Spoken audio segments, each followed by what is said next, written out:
Hello friends, welcome back to my YouTube channel instructors the hive. मैं हूं शिवानी, हाजिर हूं फिर से एक नए टॉपिक के साथ जिसका नाम है roles and responsibility of an instructor.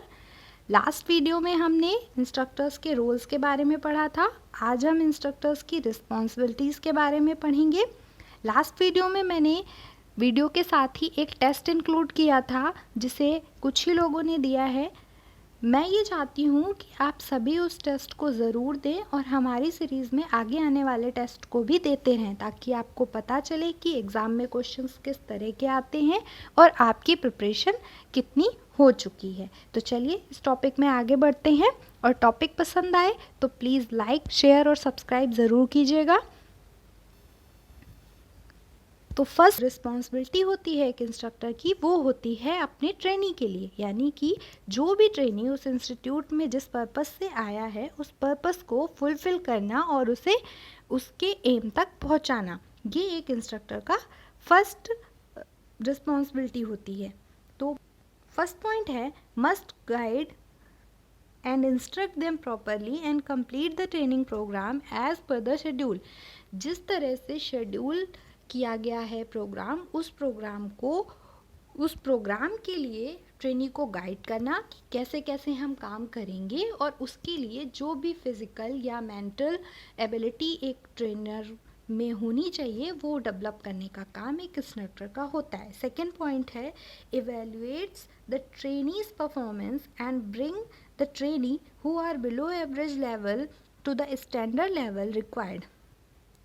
Time to time हमें ये इवेलुएट करते रहना चाहिए, एज अ इंस्ट्रक्टर हमें ये इवेलुएट करते रहना चाहिए कि जो ट्रेनीज़ हैं वो कितना सीख पा रहे हैं और जो बिलो एवरेज हैं उन्हें स्टैंडर्ड लेवल तक लाना, यानी कि क्लास में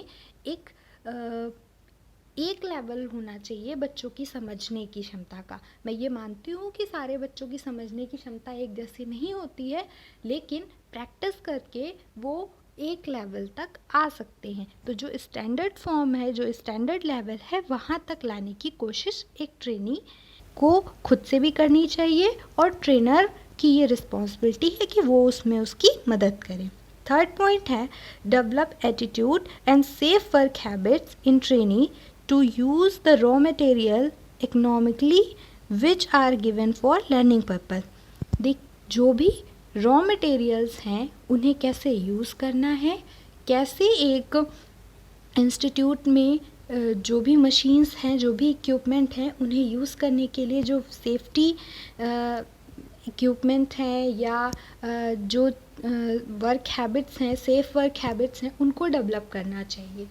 ताकि कई बार होता है, आपने घर में भी देखा होगा कि बहुत सारी चीज़ें ऐसी हैं जिनमें हमें याद रखना होता है कि किस तरह से हम काम करें ताकि दुर्घटना की संभावनाएं ना हों, लेकिन फिर भी लोग एक्सपर्ट हो जाते हैं अगर किसी काम को करते करते, तो उन चीज़ों पर ध्यान नहीं देते। तो ऐसा नहीं होना है, उन्हें लेज़ी नहीं होने देना है, ध्यान में रखना है हर एक सेफ्टी वर्क हैबिट के साथ ही वो काम को करें। नेक्स्ट पॉइंट है must cultivate good habit like workshop safety, punctuality, time management etcetera. बहुत ज़रूरी है लर्नर में और साथ ही साथ ट्रेनर में कि वो पंक्चुअल हो, टाइम मैनेजमेंट का उसे अच्छा ज्ञान हो, क्योंकि अगर ऐसा नहीं होगा तो आगे चलकर उसे प्रॉब्लम होगी। मशीन्स भी टाइम मैनेजमेंट के अकॉर्डिंग वर्क करती हैं। अगर आप टाइम मैनेजमेंट से काम नहीं करेंगे तो आप मशीनों पर भी काम करने में पीछे रह जाएंगे, आप उन्हें सीखने में पीछे रह जाएंगे। नेक्स्ट रिस्पॉन्सिबिलिटी है एक इंस्ट्रक्टर की एडमिनिस्ट्रेशन की तरफ। As an instructor he is the link between the trainees and administration. एक इंस्ट्रक्टर एडमिनिस्ट्रेशन यानी कि संस्था और ट्रेनीज़ के बीच में एक माध्यम होता है जिससे वो ट्रेनीज़ की बात को एडमिनिस्ट्रेशन तक, संस्था तक और संस्था की बातों को ट्रेनीज़ तक पहुंचाता है। तो फर्स्ट लॉयल एंड सिंसियर होना चाहिए उसे। Second communicator, interpreter and communicator of working policies to the trainees and support to the administration. Trainees के लिए क्या अच्छा है क्या बुरा है उन चीज़ों के बारे में खुद भी अवेयर रहे, ट्रेनीज़ को भी बताए और साथ ही साथ टाइम टू टाइम एडमिनिस्ट्रेशन के साथ बातचीत करता रहे उन कामों के लिए। A person who does not waste material and excess disposal, ये पॉइंट हमने लास्ट टाइम भी कवर किया था रोल्स ऑफ इंस्ट्रक्टर्स में कि बहुत बड़ी जिम्मेदारी है ये कि आपको चीज़ों को वेस्ट नहीं होने देना है। जैसे मैंने एक एग्जांपल दिया था कि अगर कुछ ट्रेनीज़ हैं जो कंप्यूटर पर सॉफ्टवेयर पर वर्क करते हैं बट उन्हें हार्डवेयर या कंप्यूटर के किसी पार्ट में खराबी के बारे में कोई नॉलेज नहीं है, तो वहाँ सेम ही जगह पर सेकेंड ट्रेड जो कि आपकी हार्डवेयर या सॉफ्टवेयर से रिलेटेड हो सकती है, उनके साथ आप बातचीत करके या उन ट्रेनीज़ को वहाँ पर वर्क देकर ये समझा सकते हैं।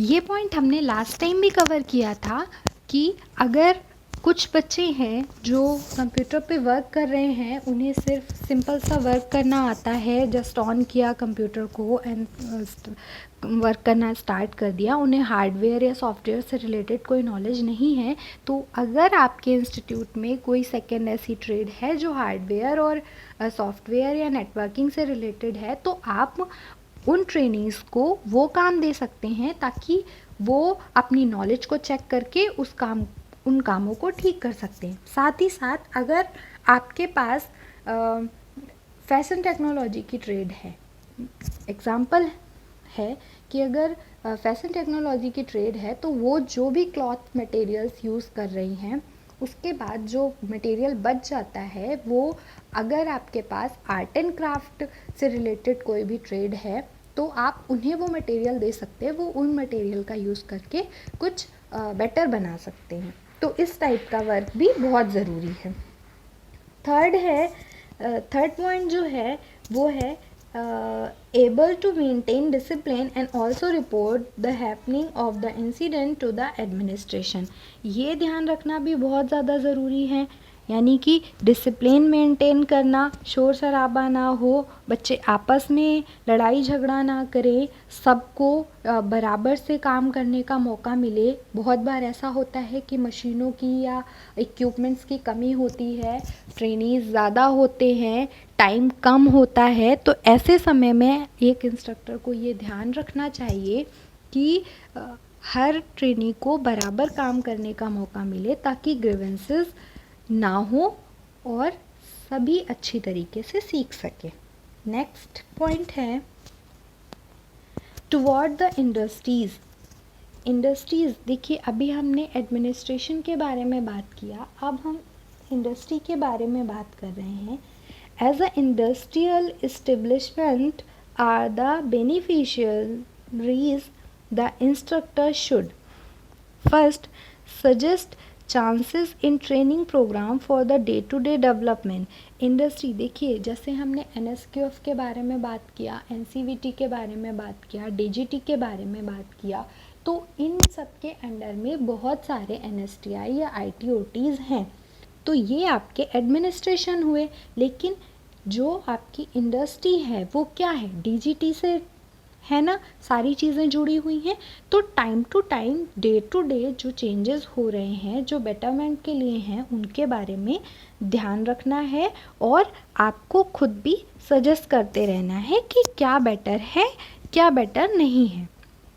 ओके, जैसे कोई भी प्रोग्राम आया तो उससे क्या चीज़ें अच्छी हैं, वो हमारे लिए वर्क कर रहा है या नहीं कर रहा है। अगर वो हमारे लिए बेनिफिशियल नहीं है तो आप सुझाव दे सकते हैं।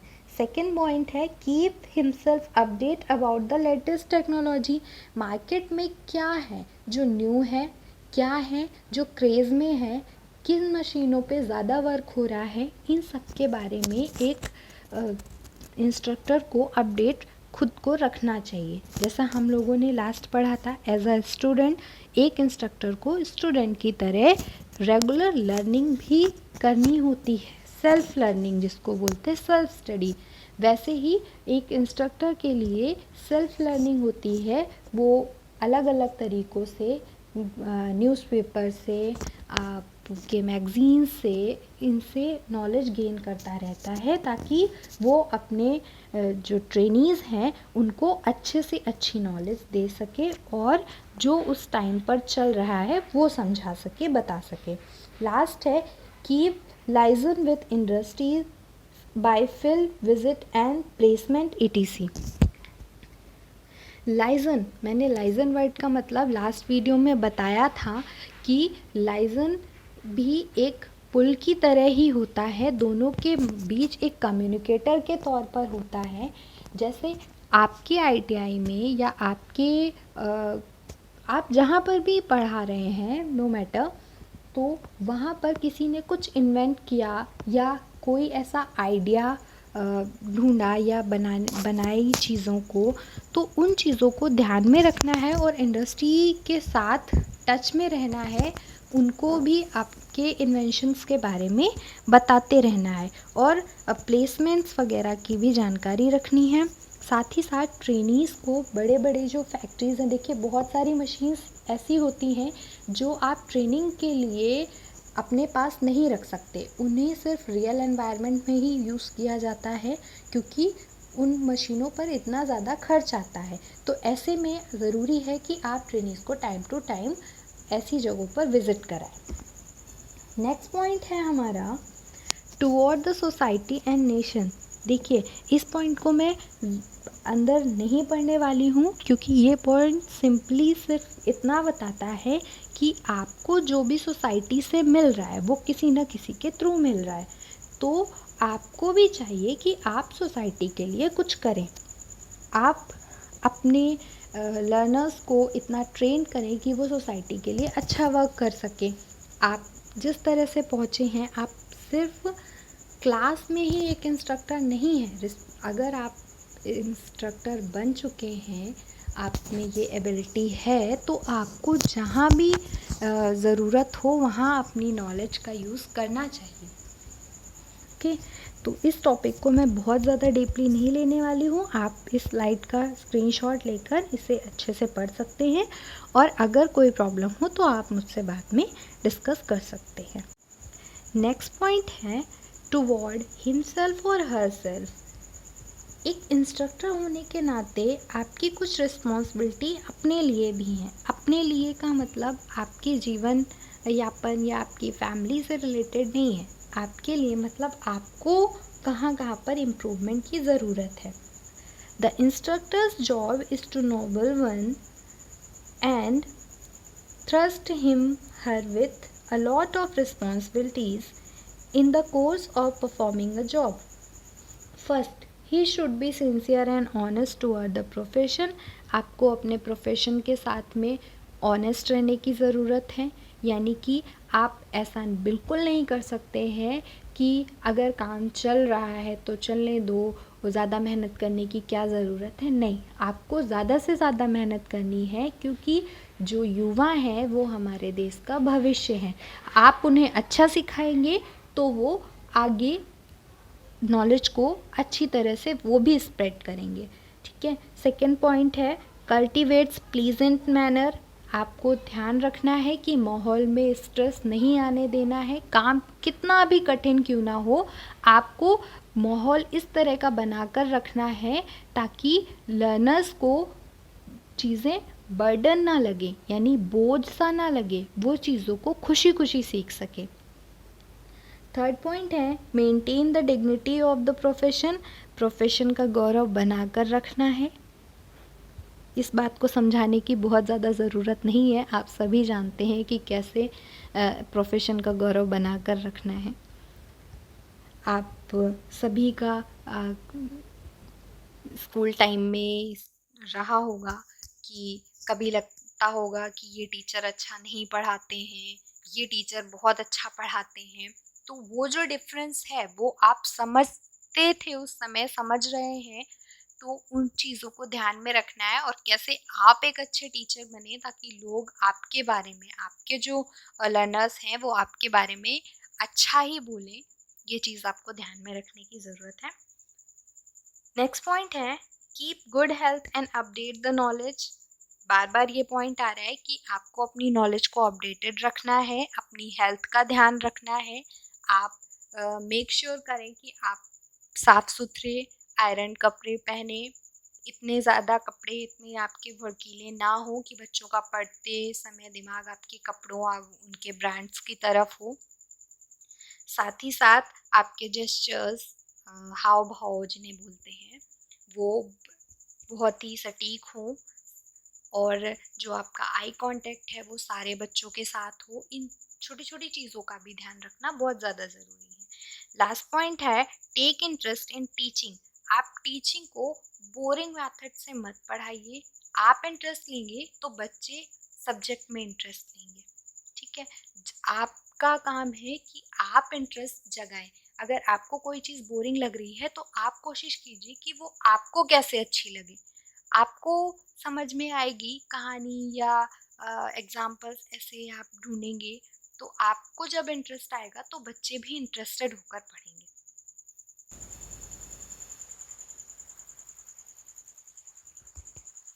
नेक्स्ट रिस्पॉन्सिबिलिटी है टुवर्ड द प्रोफेशन। प्रोफेशन के बारे में हम अभी पीछे पढ़ चुके हैं, इसलिए चलिए जल्दी जल्दी से एक बार इसे भी पढ़ लेते हैं। Adopting positive attitude toward innovative method. Positive attitude के साथ नए नए आइडियाज़ को सिखाना है। Understanding the basics and application of outcome to research findings. जो भी देखिए, कई बार क्या होते हैं कि आपको सिर्फ बोला जाता है कि मुझे ये रिजल्ट चाहिए। उस रिजल्ट के लिए क्या बेसिक चीज़ें होंगी, जैसे आप सभी को पता है कि कुछ भी अगर पकाना है, यानी कोई भी रेसिपी है, तो उसके लिए हमें चीज़ों को पकाने की ज़रूरत पड़ेगी। या अगर आप कुछ भी स्नैक्स या समथिंग कुछ बना रहे हैं तो उसमें नमक या पानी की ज़रूरत पड़ेगी, मतलब ऐसी छोटी छोटी सी चीज़ें। तो बेसिक्स क्या होंगे किसी मशीन को, नई मशीन है तो उसके बारे में आपको थोड़ी बहुत तो नॉलेज रहेगी। हाँ, यहाँ से स्टार्ट करना है, चाहे आप मैनुअल पढ़ के या आप अपने आप को इतना अपडेट रखिए कि आपको उसके बेसिक्स और एप्लीकेशंस के बारे में पता रहे। साथ ही साथ जो उसकी खूबियाँ हैं उनके बारे में आपको पहले से पहले पता करना होगा। नेक्स्ट पॉइंट है following better and tested new strategies and technique. New strategies and technique क्या ट्रेंड में है, कैसे होगा, कैसे अप्लाई करना है, उन चीज़ों के बारे में आपको पहले से नॉलेज गेन करनी होगी। Utilization of self study material and self improvement. बार बार एक ही पॉइंट आ रहा है कि आपको खुद की नॉलेज को time to time grade up करना होगा, और साथ ही साथ उस मटेरियल का यूज़ आप बच्चों को भी सिखाने में कर सकते हैं। तो मटेरियल को भी किस तरह से इनोवेटिव करना है। देखिए, बहुत टाइम तक आप हैंडमेड नोट दे रहे थे, उसके बाद में फिर ऑडियो विजुअल आ गया। आप ऑडियो विजुअल के थ्रू बच्चों को पढ़ाएंगे तो बच्चे और ज़्यादा अच्छा सीखेंगे ना। ऐसे ही कभी एनिमेशन का यूज़ करेंगे, कभी पावर पॉइंट प्रेजेंटेशन का यूज़ करेंगे, कभी रोल प्ले का यूज़ करेंगे, कभी जीडी का यूज़ करेंगे। तो ये चीज़ें आपके नॉलेज को भी बढ़ाएगी और आपके ट्रेनिंग्स के नॉलेज को भी इम्प्रूव करेगी। लास्ट पॉइंट है identification of various principle and factors that aid productive learning and developing course material and using carefully.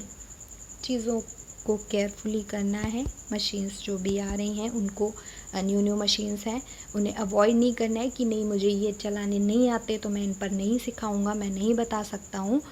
ऐसा नहीं करना है बिल्कुल भी। जो भी नई चीज़ें हैं उन्हें एक्सेप्ट कीजिए, सीखने की कोशिश कीजिए और साथ ही साथ सिखाने की कोशिश कीजिए। ऐसा ज़रूरी नहीं कि आपको उस चीज़ पर वर्क नहीं आता है तो आप किसी से सीख सकते हैं। ठीक है, तो देखिए सीखने की कोई एज नहीं होती है। आप छोटे हैं या बड़े हैं, आप सीनियर हैं या जूनियर हैं, आप किसी से भी सीख सकते हैं। तो इस चीज़ के लिए आपको अपना मन एकदम खुला रखना होगा, तभी आप एक अच्छे प्रोफेशन के लिए तैयार हो पाएंगे। Next point, toward the parents. देखिए, इसमें भी हम ज़्यादा नहीं पढ़ेंगे। टुवर्ड द पेरेंट्स आप समझ सकते हैं पेरेंट्स आपसे क्या चाहते हैं, as a teacher as a instructor आपसे क्या चाहते हैं। उनके बच्चों की नॉलेज जो कि बहुत अच्छी होनी चाहिए। सेकेंड पॉइंट कि उनके बच्चे वहाँ क्या सीख रहे हैं, कितना सीख रहे हैं, किस लेवल पे सीख रहे हैं, वो चीज़ें उन्हें पता होनी चाहिए। तो फर्स्ट पॉइंट है keep them inform about the progress and short coming of the trainees, यानी कि वो कितना पढ़ते हैं, कितना चीज़ों में इन्वॉल्व होते हैं, इन सारी इन्फॉर्मेशन को आपको पेरेंट्स तक पहुंचाना है। Guide the parents to deciding the future career of the trainees. देखिए कई बार ऐसा होता है कि पेरेंट्स डिसीजन ले लेते हैं, उन्हें लगता है कि वो बच्चे के बारे में बेटर सोच रहे हैं, या उनके घर में कोई एक इंजीनियर है या एक आर्किटेक्ट है, तो वो सोचते हैं कि हमारा दूसरा बच्चा भी उसी फील्ड में उतना ही अच्छा ग्रो कर सकता है। तो ऐसा ज़रूरी नहीं होता है, हर बच्चे का इंटरेस्ट अलग अलग होता है, हर बच्चा यूनिक होता है और हर किसी की जो कैपेबिलिटी होती है वो किसी न किसी एरिया में डिफ़र होती है।